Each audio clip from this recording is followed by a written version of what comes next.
Okay, so MetaTrader 4, being the platform that we use, and knowing how to use it is an essential part of the skill set. I don't refer to it very much when talking about the skill set because I kind of take for granted the fact that people know how to use it.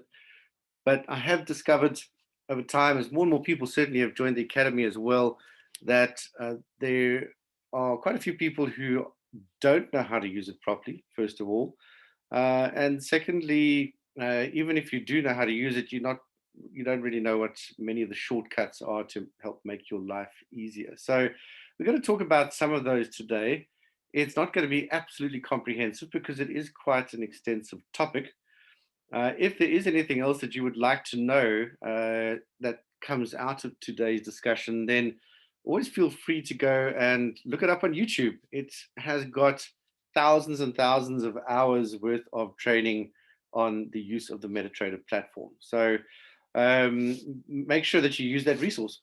But today, really, what I'm going to do is follow on from a previous training session we did, which was how to set up your MetaTrader platform. So today I'm assuming that you've at least installed it, but I am going to repeat a little bit, do a little bit of repetition on how to actually set up charts as well and what have you as part of today's discussion. All right. So first of all, however, before we get there, I want to point out that there are some quite important settings that you need to be aware of within MT4. And if you just go to Tools, Options, or Control O, which will bring up a context menu that looks like that. I just want to talk through this at first because this does need to be set up correctly. And you do need to be aware of a few things in here. First of all, you will see that under the server tab, we've got the name of the server, your account number, but then also the password, which you can change here.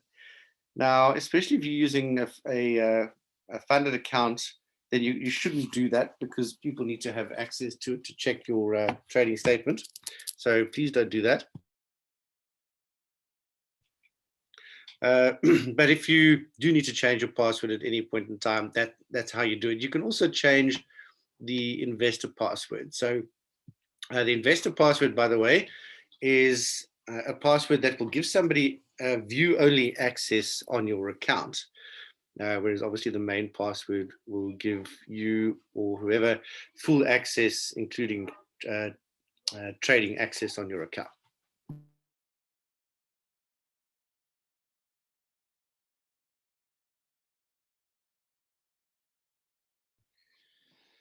Okay, so that's the first one. Next up is charts. Now, this is also an important one to get right. First of all, especially if you are going to be doing back testing and you want to go back in time, you need to make sure that you've got enough bars in your chart. So first of all, the history is different from the chart itself.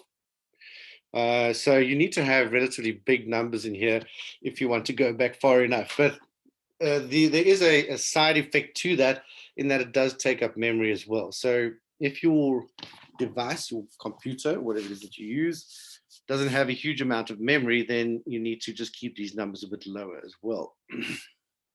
Okay, secondly, use the Alt key to drag trade levels. This is not checked by default. Please do check it. You will have found already if you want to trail stops and so on, that's it's quite useful in this day and age to be able to just click and drag. MT4 didn't used to have that functionality.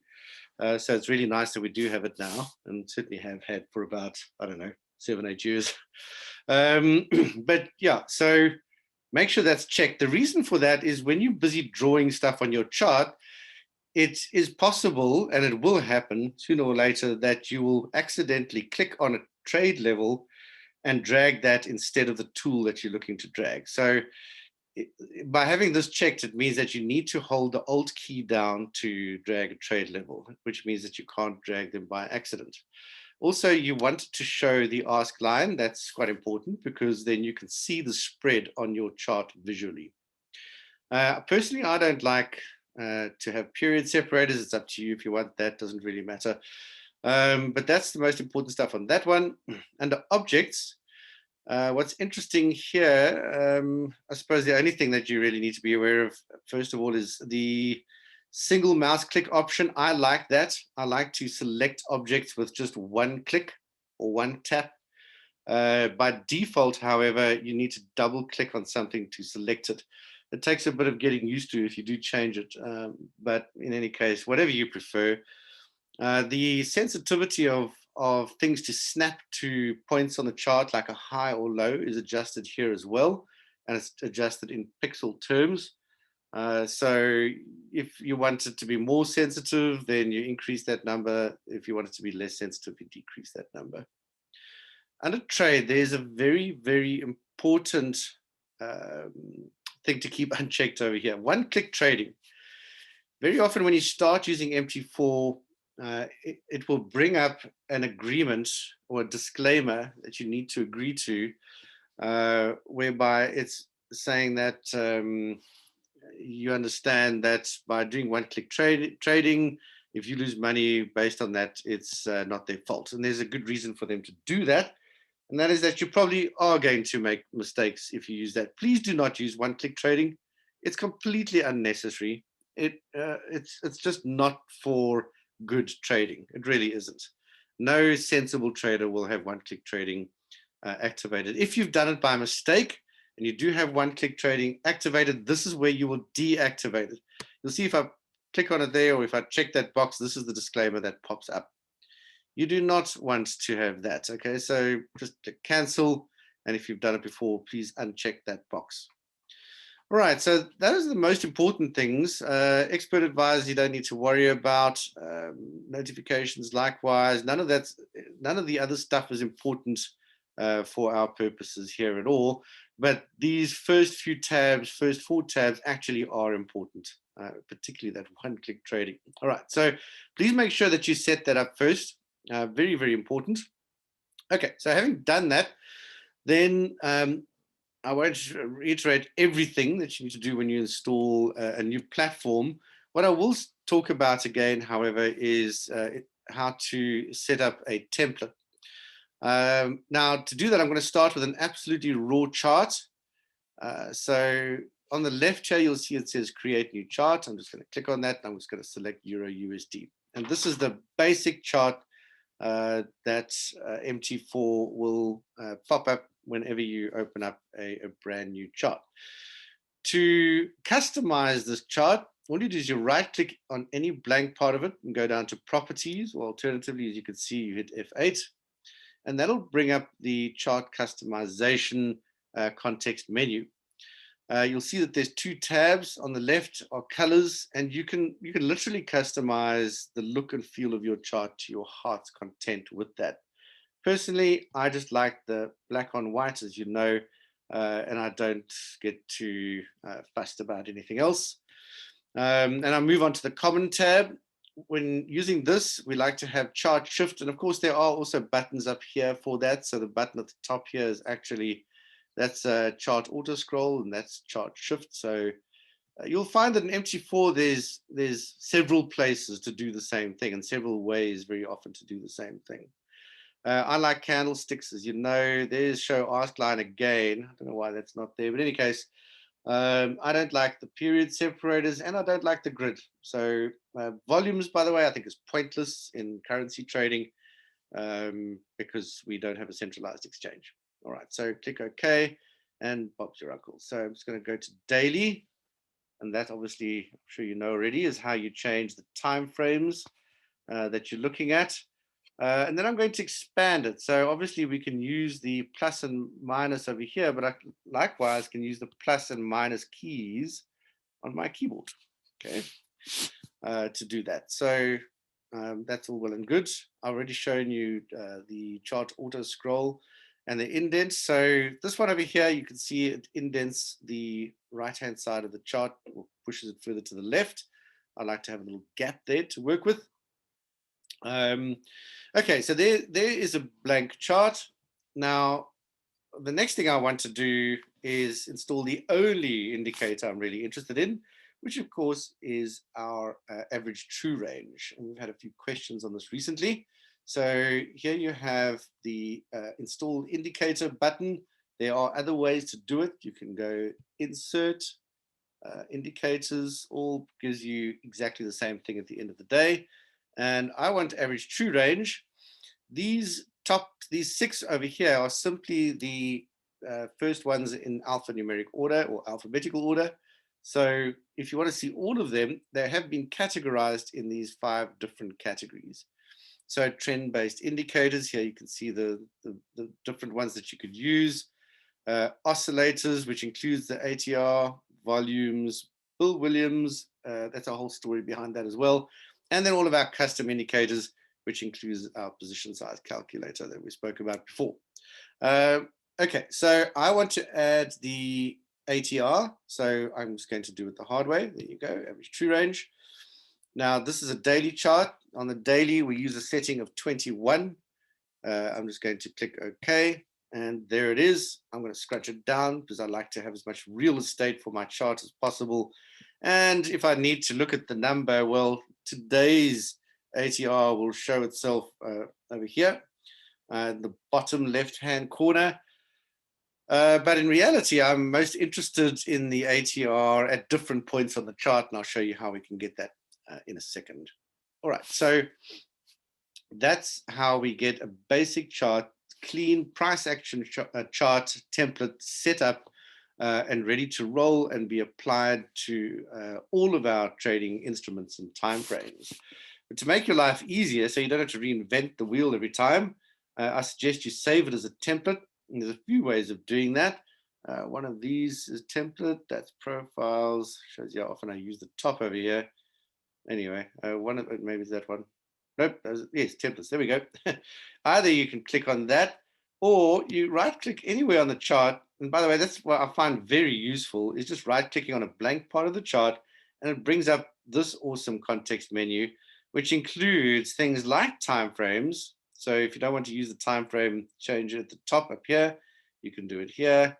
Template, there we go. So you can then save the template, give it a name. I just give it something that I know is going to keep it at the top.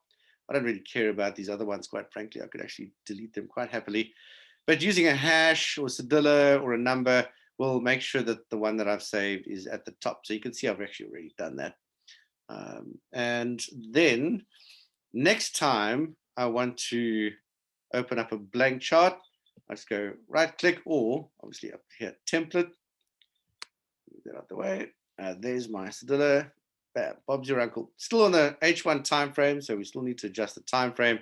But I've now added that exact template with a couple of clicks of the button to a different instrument, different currency pair. All right, so I'm just going to close that down. By the way, if you do delete a chart by accident, there's a tip for you. You can just go to File, Open Deleted, and that's the one that I've actually just closed down now. So you can go back and resurrect any of the charts that you might have lost or deleted by accident. Okay, so there we have the process to set up a chart. You can obviously customize this to your heart's content. You can add other indicators if you really want to.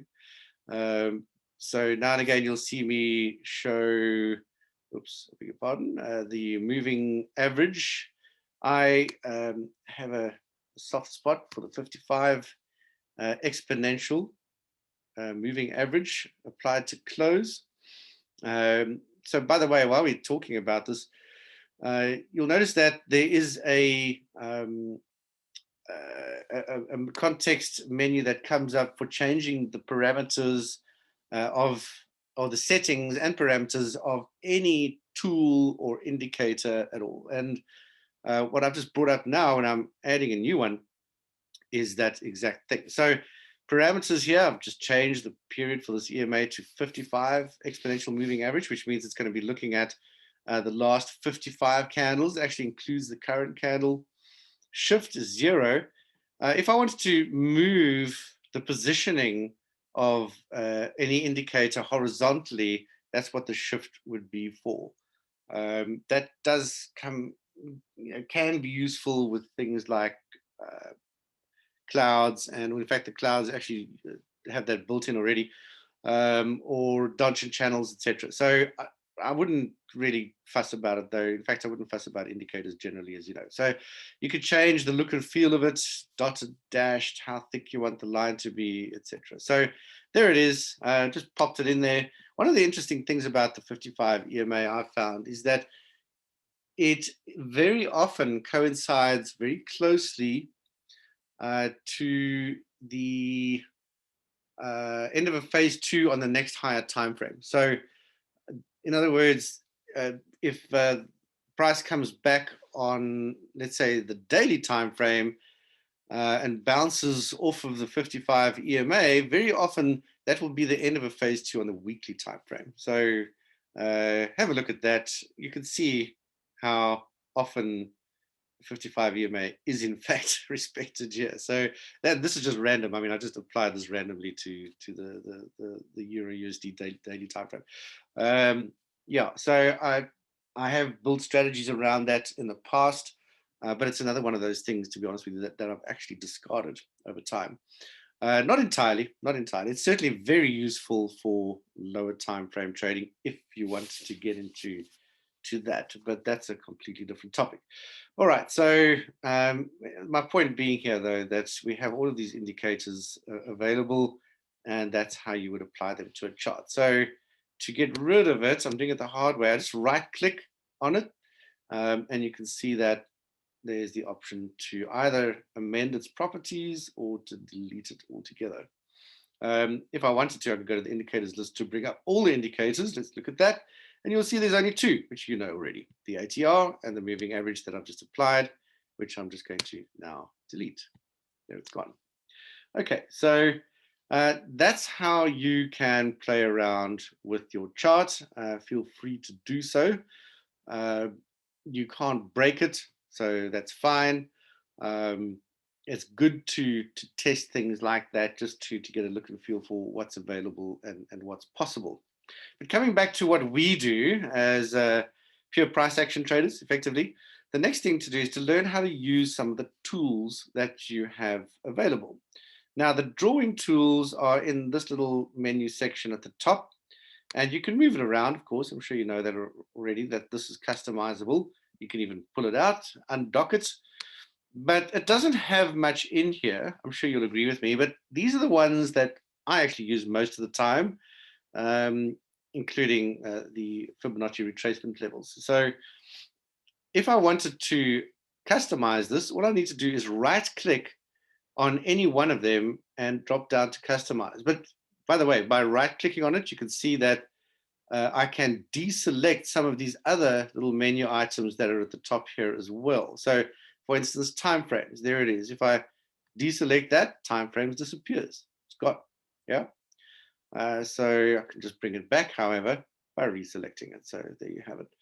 Likewise, if I want to customize this little bar here, menu bar, I'm just going to drop down to customize, and it brings up a customizing toolbar menu, if you like, or kit. All the stuff that is available but not used is on the left, and all the stuff that I am using is on the right. So obviously cursor and crosshair is not optional. You have to have those. But the others I could actually take out if I wanted to. Also, I could add in all of these others if I really, really wanted to.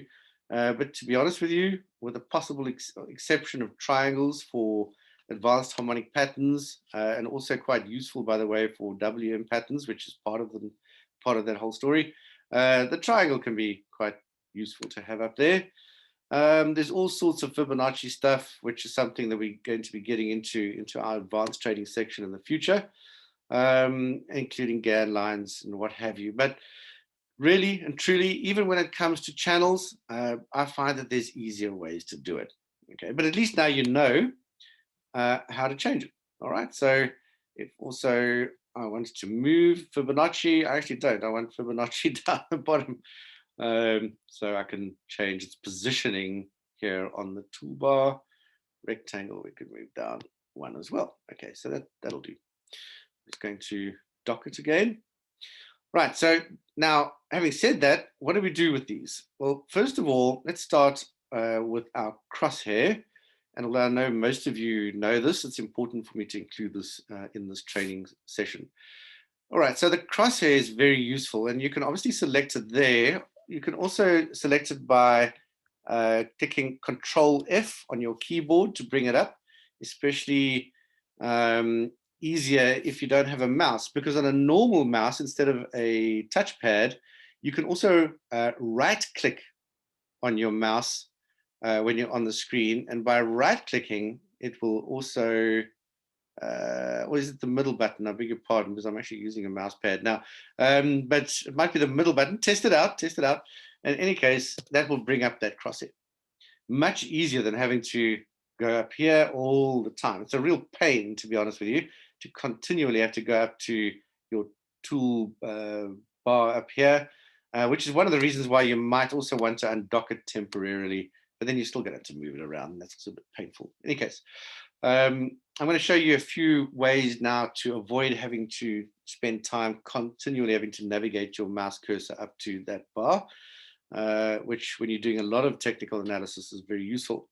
All right, so if I wanted to measure the height, let's say, of this ABC wave, which is right from the top here to the bottom, there's a couple of ways I can do that. First of all, this is, you will understand this is approximate, because we are talking about a very fine movement here on a daily time frame. But if all I'm interested in is approximation anyway, I'm going to position this on the top here and then click and hold down the mouse button, which is what I'm doing right now. I'm holding down my left mouse button and I'm dragging, and I'm going to drag it down to the bottom and put the left arm, if you like, of the little cursor cross at the bottom of that candle, below that candle. And that's giving me three numbers. First of all, let me just move it across. You'll see that the number on the left says 6. Well, I haven't done it entirely correctly, because it's showing 6 candles from where I started dragging my cursor to where I've finished it. So if you actually count those candles, not including the first one, you'll see it is 6. If I just do that again, but from here down to the bottom, you'll notice now it says 8. 1, 2, 3, 4, 5, 6, 7, 8. So there, it's not including one of them, which is actually correct. So you now know that there are 8 candles from after where I started dragging to where the cursor currently is. That's the first number. All right, pretty simple. I'm sure you can figure that out. The next number is so that's the horizontal distance, by the way, on the left. The middle number is the vertical distance, and of course that would be in pips. Yeah, so you can see that it is just a smidgen under 300 pips, isn't it? 296 or whatever, that total distance. As I drag it down, you'll see it increasing up, it's decreasing. So that's just the pips ruler, and it really is just a ruler. The third number obviously is the actual price level that we're currently sitting at. So if you look at the top and across to the right, all the way up here, you'll see that's where I started drawing, and where I finished drawing is down here. So those are the two price levels. The difference between those is the middle number, which is the difference in pips. And of course, that is 2/10 of a pip. You do understand that, I hope. So there isn't a decimal showing, but that means 295.7 pips. Okay, it doesn't mean 2,957 pips. It means it's 295.7. Okay, so that's the ruler. Very important tool. You will use that probably more than anything else. I'm going to jump to our trend line. And when you first draw it, it doesn't look like that. So let me just recreate what it will look like for you. And actually a bit thinner than that, but you get the picture. So I made it a bit thicker. That's what it looks like as a standard when you first draw your trend line. It's very important that you get rid of the ray section of it. I don't understand the point behind that. Maybe it could be useful, but why should it be like that by default? Who knows? Life's a mystery. Okay, so we uncheck ray under parameters, and that gives us a segment now, okay, which is vastly more useful. Now, if I wanted to change anything else, again, just like we did with, let me go back, just like we did with the indicator, you just need to right click anywhere, especially ideally on on the tool itself. It can be anywhere on it. I normally just select the boxes. And by the way, if it's unselected, remember we chose earlier in our settings to use a single click to select it. Now, yours by default will be double click. So you need to double click on an extremity or the very middle of the segment to be able to select it. Once it's selected, it shows you these three little blocks, one on each end and one in the middle. That means it's selected, and you can now do something with it. You can move it around, change its angle, and what have you. If it's unselected, you can't. Okay, you can't maneuver it or manipulate it at all. So obviously I want to, so I need to first select it, and then if I want to change any of its properties, I just right-click anywhere on it and go to Trendline Properties, and it brings up that context menu again. And here I can change the name if I really want to, which I don't. The color, the thickness, whether it's dotted, dashed, what have you. Another interesting one, of course, that I haven't touched on, but it's always there, is visualization. I use this quite a lot, especially for when I'm demonstrating the stops and the take profits using those bars, those extended vertical bars that you guys have seen me using. It can get quite messy if you're working on one chart but multiple time frames. So all you do is unselect that. If I only want this to show on the daily time frame, I can check that. If I want it daily and weekly, I can check both. So if I go to weekly, you'll see there it is, it's still there. If I go to the 4-hour time frame, however, it's nowhere to be seen. Nowhere to be seen. Okay, so I could change that, select, right-click, Trendline Properties, and check H4. Okay, and now if I go to the 4-hour time frame, there it is. Now you can see it. All right, so pretty straightforward, and I'm sure you'll agree, very useful. Okay, so now the one other tip that you won't find in the manual is that you can clone any of these tools. So here we're using a trend line or a segment. All you need to do to clone it is, again, you hold down the control button, click and drag. And by doing that, I can create a perfectly horizontal, well, not horizontal, but a channel where these lines absolutely parallel to each other. So instead of using the channel tools that I showed you just now that I don't have selected up here, the reason I don't have them selected is because this works for me absolutely perfectly. I would recommend that you do that. So really, really easy to clone anything that way. And you'll also see me, cloning things like the rectangles. If I'm going to show you, if that's a stop and I want to have a look at the take profits, control, click, drag, then what I might do is change the color to blue, and I'll say, okay, the ATR is whatever it is, 165 odds, there it is, and then I just click and drag that. And obviously it's been selected, and then I need to unselect it, just something like that. So obviously this is an actual trade, it's just for illustration. But it really makes life much, much, much easier to be able to do that. It's a big time saver as well. Okay, so that's those ones. What about the other tools? Well, vertical lines are useful, obviously. We use them. So even in our step 1 of the 3 steps to heaven, if I'm going to be drawing in my trend lines, and just the last 4, I will do that. And this is the last one.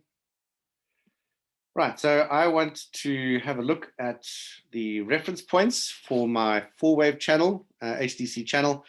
That's the high of the wave, that's the low of the 4th last wave or 3rd last completed wave. And those are my reference points, as you know, from the HDC point of view. And by the way, if you're still new to all of that and things like the HDC channel are over your head, don't worry about that right now. This is really just how to use the tool. So here's the vertical lines. By default, they are these finely dashed. That's because once you change it, it retains that as a default. It doesn't go back to the original. So normally this would be a solid line, but you can just change that over here. And that's what I did. to get it looking like that. So there we have them. I'm just going to unselect it because I don't like clicking on them by accident and dragging them by accident.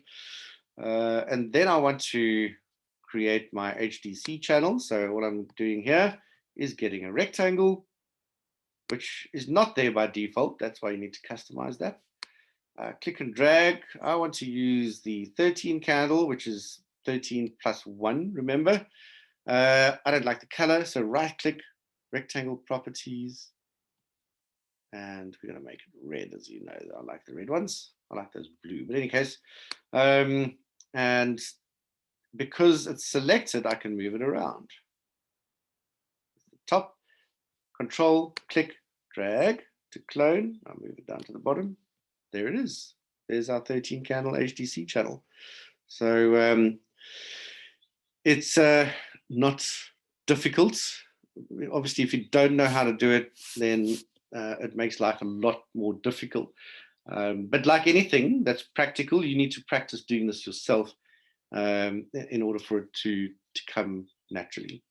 Horizontal lines can be useful, certainly because they are absolutely horizontal, whereas getting a segment completely horizontal is a little bit trickier. I'll show you how to do that though.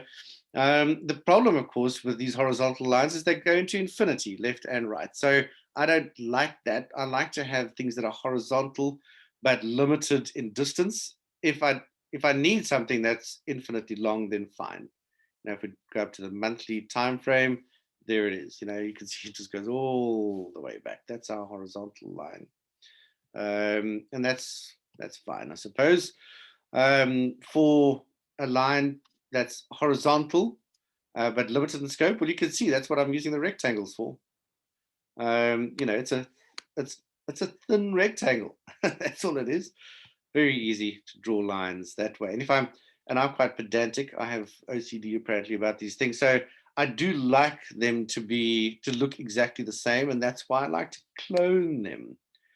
Otherwise, they look a little bit different. But hey, that's just me. All right. So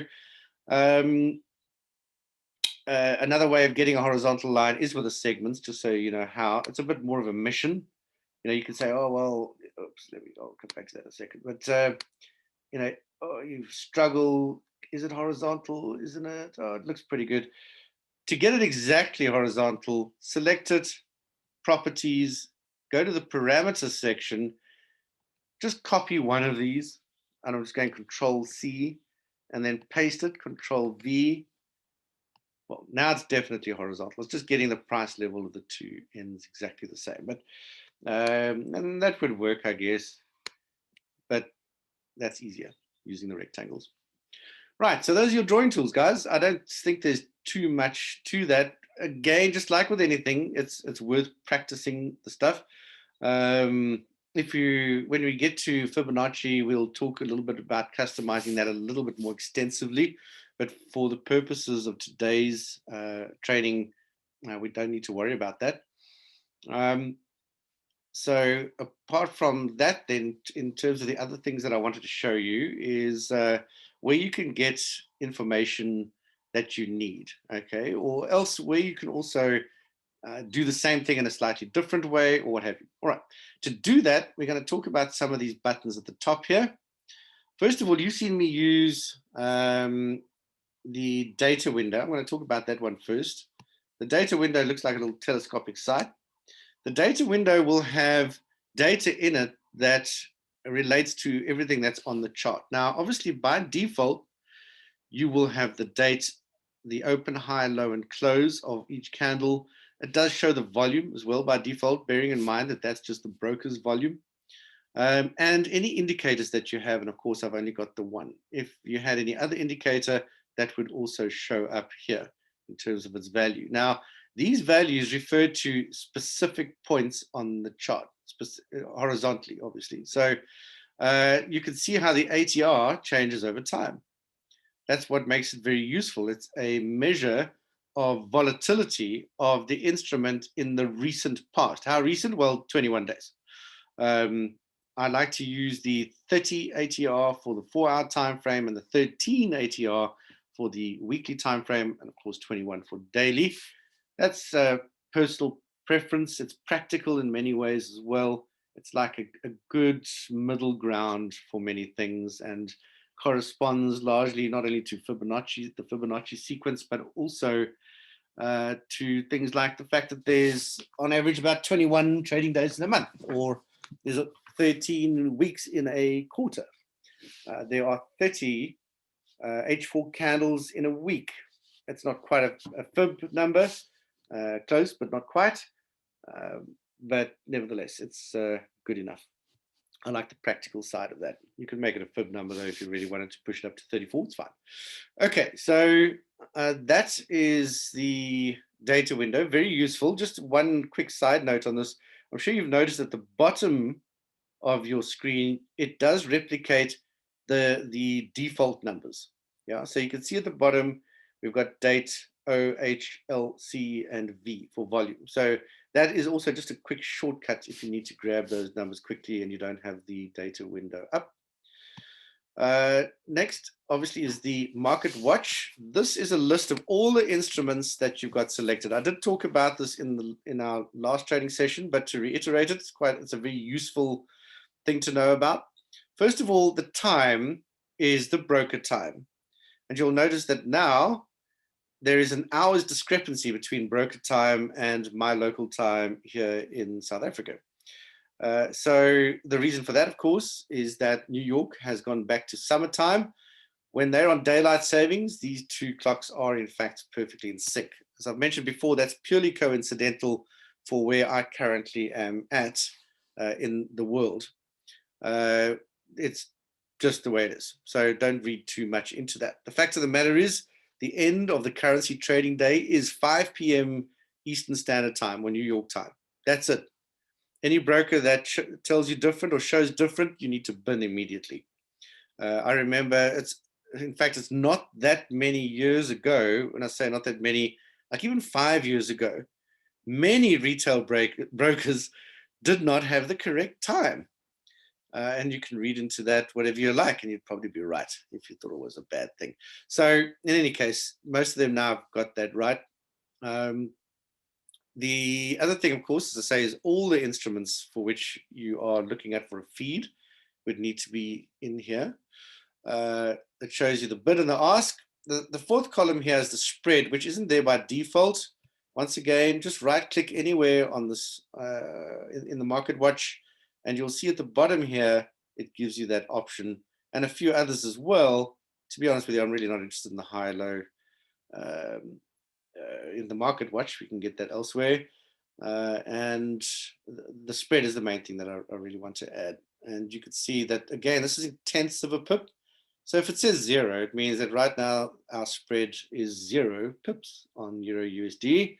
The biggest one is 1.5 down here, and GBP and ZD fluctuating around the 2 pip mark. So remember, this is a 5 decimal broker, as it should be, and that's 2/10 of a pip.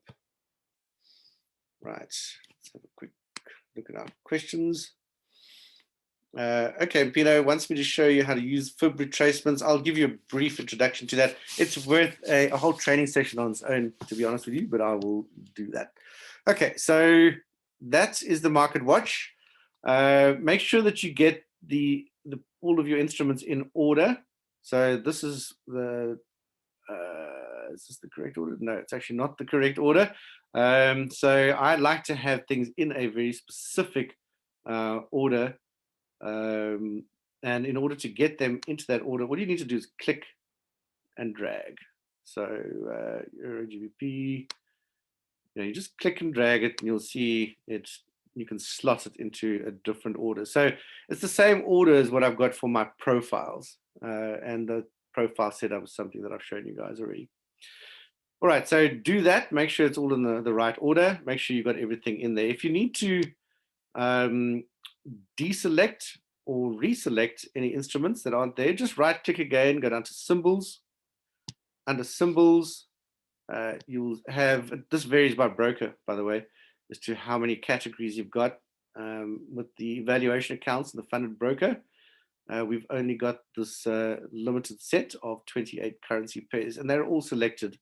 How do I know that? Well, all of these little dollar boxes on the left are gold in color. If you deselect, it goes gray, and you'll see it also disappears and reappears from the bottom of the market watch. So yeah, that's that one. What else can you see over here? Right click again, specification. This is quite important. Just go and explore this for yourself. It tells you everything about that currency pair. So I've right clicked on Aussie yen. It's telling me that it's a floating spread, 3 digits, which you would expect for a yen-based pair, and of course 5 for non-yen. If you reduce that number by 1, that will tell you how many decimals you would expect the instrument to have. So clearly, yen pairs, we know, pips it to the second decimal. So 3 minus 1 is 2. If it was Euro USD, I'd expect that to be 5 because the pips at the fourth decimal. 5 minus 1 is 4.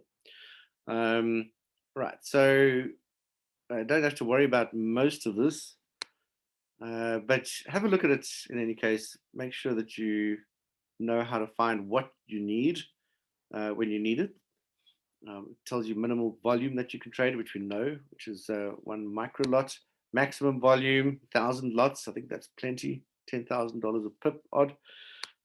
Steps, etc. So the swap's quite interesting as well. Tells you how much you pay and how much you earn, depending on if you're long or short on this currency pair. Where do you have your triple swap? Wednesdays, that's normal for the currency markets to make up for the weekend, and so on. Market open and close, both in terms of quotes and trading. You'll see that this varies quite a bit depending on your broker. This is an ECN broker, so it's got everything completely tradable 24 hours a day, 5 days a week. Whereas something that's not an ECN broker, like an STP or even worse, a dealing desk or market making broker, certainly the trade times will not be as generous. They will freeze your ability to trade for certain periods during the day, especially around rollover. Okay, by the way, all of this info is also visible inside of the position size calculator that we provide you guys with that are in the academy. That fantastic tool that takes all of the risk and effort out of placing trades. Okay, so that's Market Watch. Let's have a look at the Navigator up on the left here. So any accounts that you might have that you want to look at, these are all, there's only live accounts here as well, but it will separate out between live and demo. If you are with a retail broker, this is our funded account broker, which is not a retail broker. So we only have live accounts with this broker. But that's where you will see your accounts if you want to have, let's say, a demo account. Now for the challenge, you will have a separate account. You'll be able to navigate between them over here. Please make sure that you are very, very careful about doing that. You don't want to be taking trades on what you think is a demo account when it's actually your live funded account. You can also access all the indicators here as well. It's another place. It's exactly the same thing. Don't worry about EAs, expert advisors, not something that I advise you to do. Okay, so it's most of the stuff that's out there is absolute rubbish. The scripts we spoke about when installing the PSC Trader, this is where you will find it. And as you know from that training, to set it up, you just right click on it and you go to set hotkey is what we actually want. And here you'll see the various things for which you can, in fact, set hotkeys, including indicators and what have you. We just want the PSC Trader. I set it up for Control P. Okay, so that's when you want to actually place your trade using that PSC Trader. If you don't have it and you are a member, it is available for download in the strategy section. Certainly, the first strategy that you will be learning is the Daily Impulse.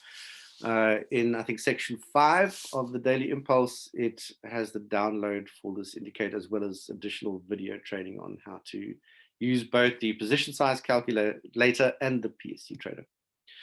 All right, so that's the Navigator.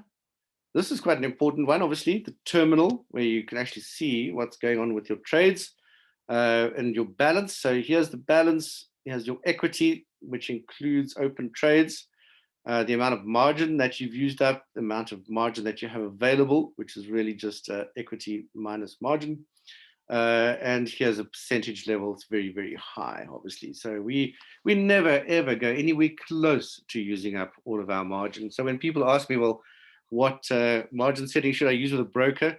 100 to 1, 500 to 1, 50 to 1. Quite frankly, it really doesn't matter. We don't go anywhere near using that up because we are very careful about how much leverage we use. Don't have to worry too much about exposure, but it does tell you, based on your open trades, what you're exposed to.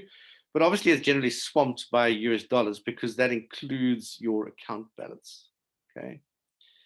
The account history obviously is quite important.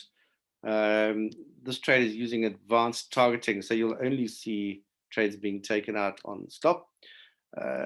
So yeah, it's quite useful, obviously, to see how much closed profit you have, but it's also the source of where you can get your account statement, basically, and you can set that up for different time frames. So here, obviously, we've got the full history on this account, which has been going since the beginning of Feb. To get the account statement, right-click anywhere on it. You can set up the period that you want to see over here as well. But you can also save now as a detailed report. I'm just going to save to desktop, save, and it'll open it up inside of your browser.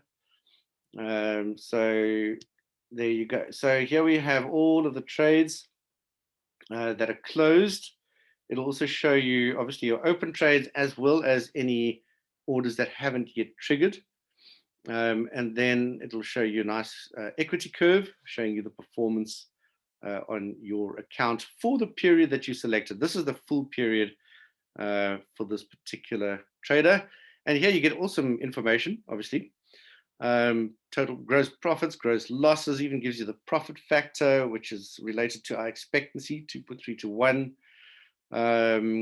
Absolute drawdown. By the way, relative drawdown and absolute drawdown are really important for you guys on the funded trader program. As you know, for the evaluation account, your relative drawdown cannot exceed 4%.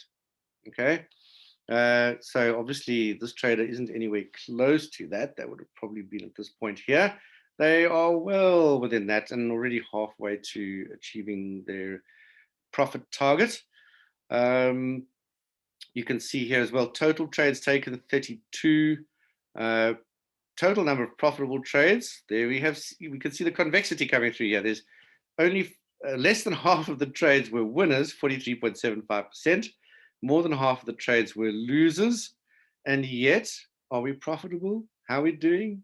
How's our return relative to the risk we're taking? Maximum drawdown? It's great. This is convexity working before your very eyes. And some other less important information.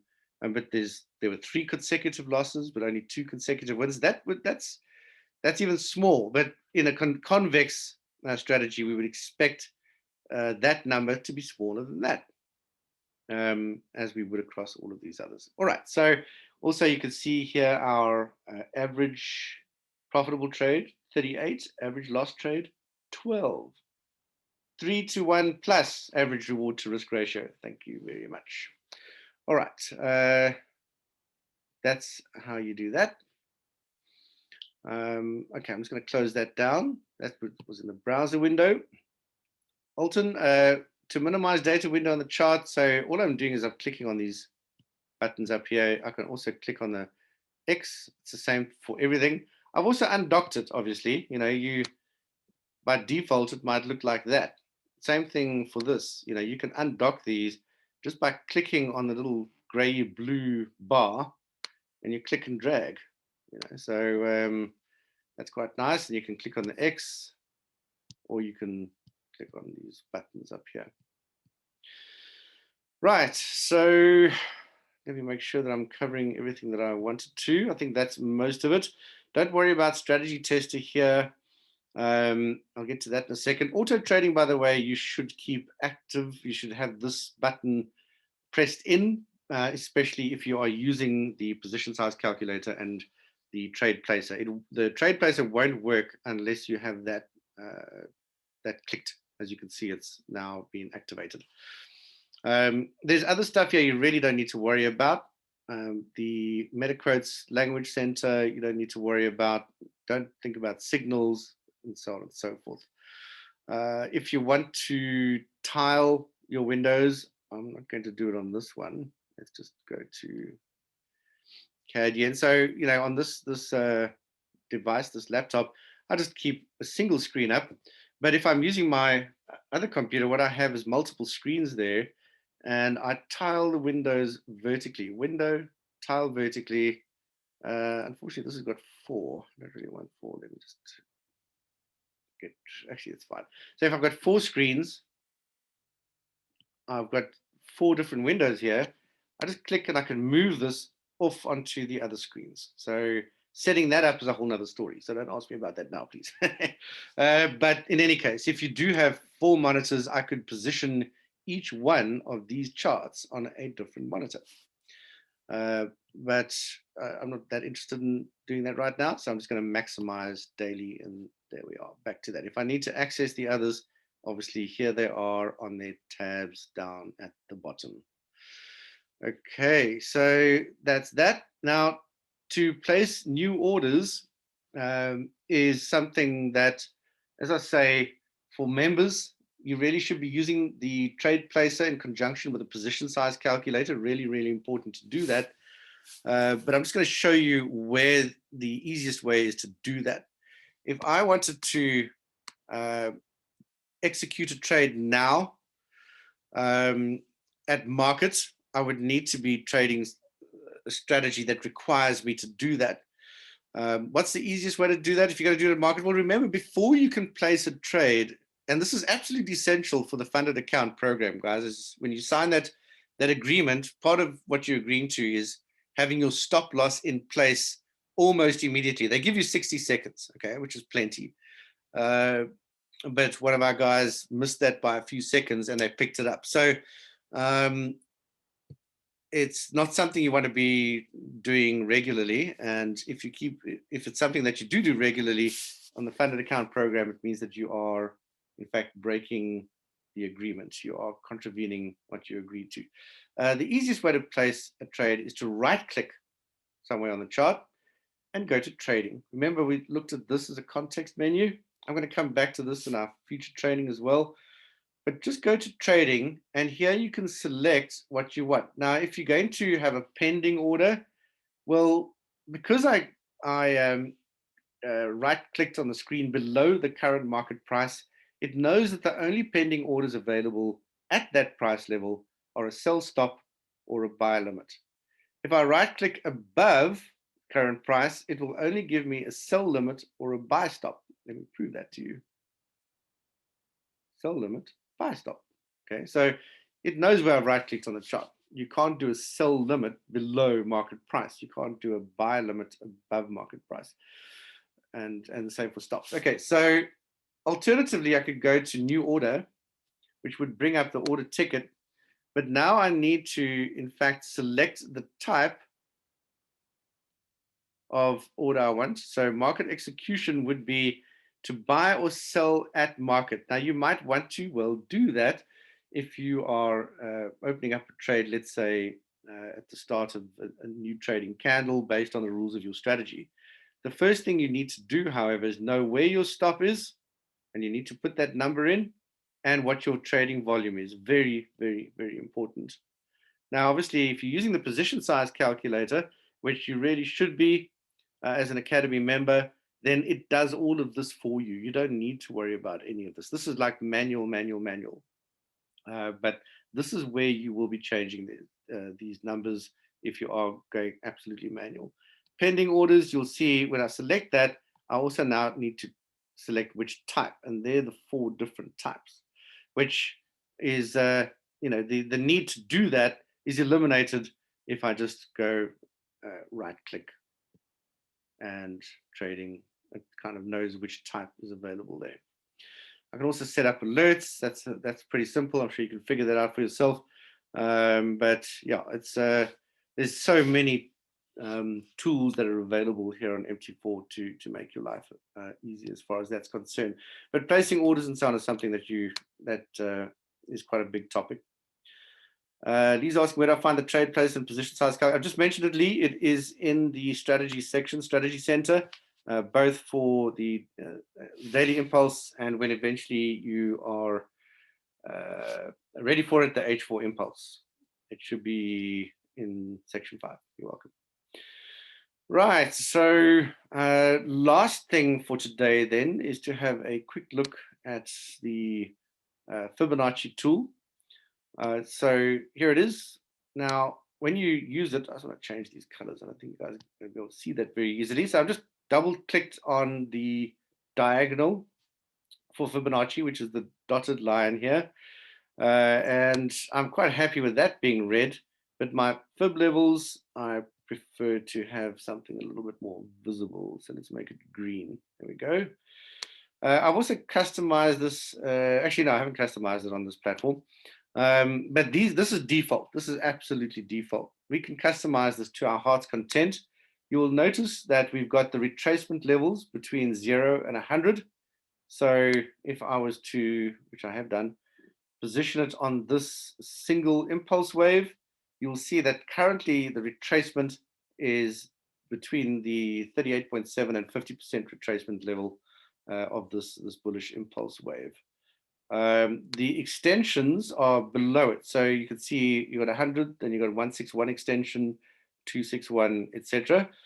I don't really worry too much about those, but when we come to advanced harmonic patterns, I'll be delving into a discussion around this a little bit more. You can change these levels as well. You can put in new ones. It's got fib properties. Under fib levels, I can customize this to my heart's content. There's also some tricks about making sure that you can see the price levels in here as well. But as I say, Fibonacci is a whole topic on its own, which we will be getting to in the future. And enjoyable as it is, we've kind of run out of time for today. All right, so what other questions have we got? Morning, Gabriel. Any other questions, guys? It's been quite a long session.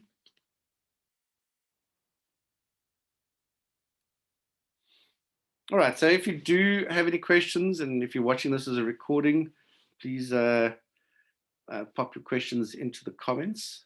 If you're watching this in the academy itself, I will be putting it into the skill set section. Then you can also ask questions below this. Okay, so if you've got any specific problems, Gabriel, we'll have to talk about that separately. Perfect. Thank you, Muna. All right, guys, time is up for today. Bit of a longer one. I hope that's been useful. It is one of those things that you only learn by doing. You don't learn how to play the piano or guitar by listening to somebody or watching them. You've got to do it yourself. It's a very practical exercise. You can't break the platform. However, I do recommend, especially if you are practicing with orders, you must use a demo account. Okay, don't try anything on a live account that could impact you financially. They're there for a reason.